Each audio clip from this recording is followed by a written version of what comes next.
One of the things I've seen cropping up on social media lately quite a bit, certainly since coronavirus started, and in particular since lockdown,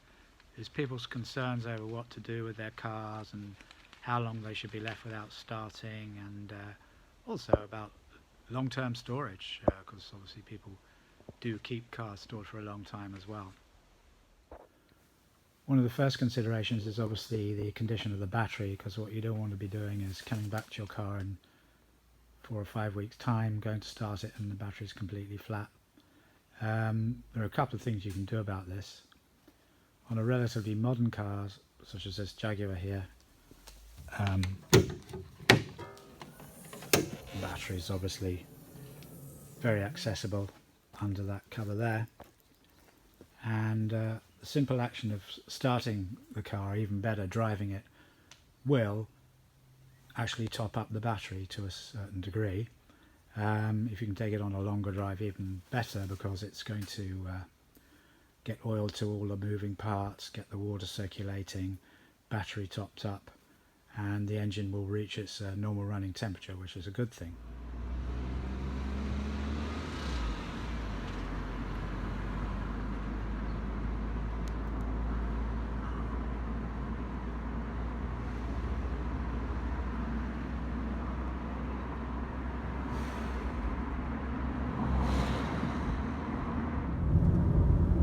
One of the things with a relatively modern car like this Jaguar is that if you leave it parked for a number of weeks, then the battery will still drain, because the alarm system, for example, will be taking some power, and even more so if you've got a tracker on the car, then that will definitely be taking power. So wherever possible, don't leave the vehicle locked,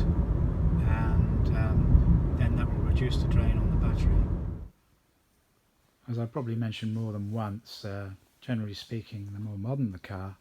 the more likely it is to have systems on it that will drain the battery. Even the very locking of the car is going to put the alarm on and put a drain on the battery. On a much older car,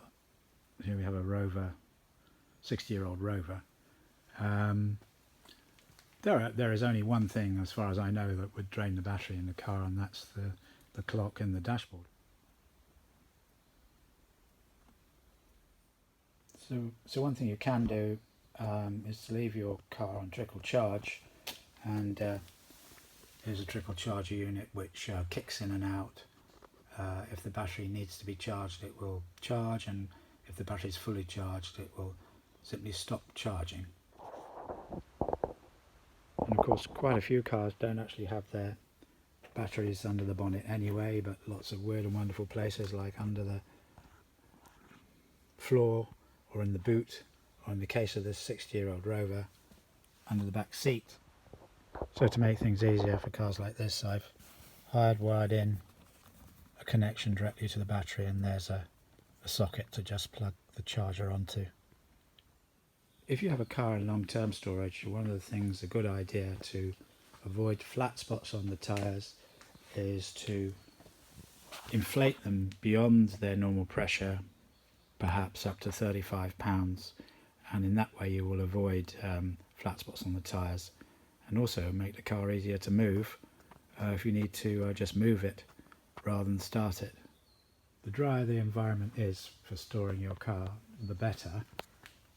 and also the humidity is a consideration, so keeping an eye on the humidity and the temperature is a good idea. As you can see here in my garage, it's 48% humidity, which is actually very good.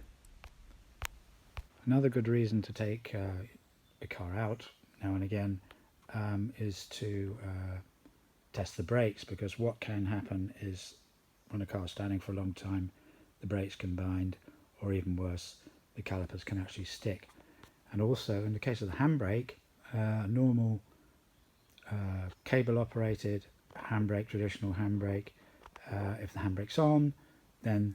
it's very likely after a couple of weeks that the pads will bind onto the discs, and you'll feel them unstick as you move off. Now, to prevent that, where possible, leave the handbrake off, and if it's on a slight slope, of course, and it's a manual gearbox car, leave the car in gear. On a car where the state of the battery is more critical, for example on this Maserati, there's a device you can get which is really useful and give you an immediate visual check on the health of the battery. On a car like this, if the battery drops in power too much, then it will throw up all kinds of phantom errors when you go to start the car. For example, airbag system failure or tyre pressure warning light, neither of which are the case, so that's very annoying. So it's important to keep your battery in top condition, and as I mentioned, there's a device you can get which gives you a visual indication of the state of the battery,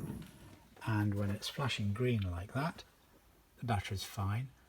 and if it flashes amber, then the battery needs charging because it's possibly down to 60%, and if it flashes red, then that's a warning that the battery definitely needs charging. So I've got this CTEC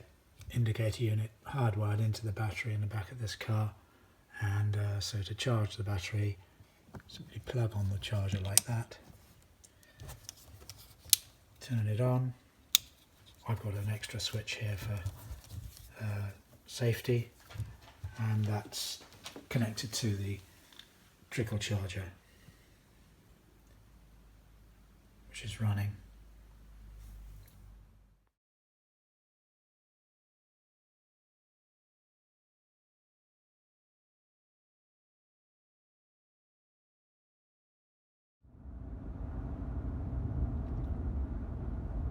Anyway, so thank you for watching, and see you soon.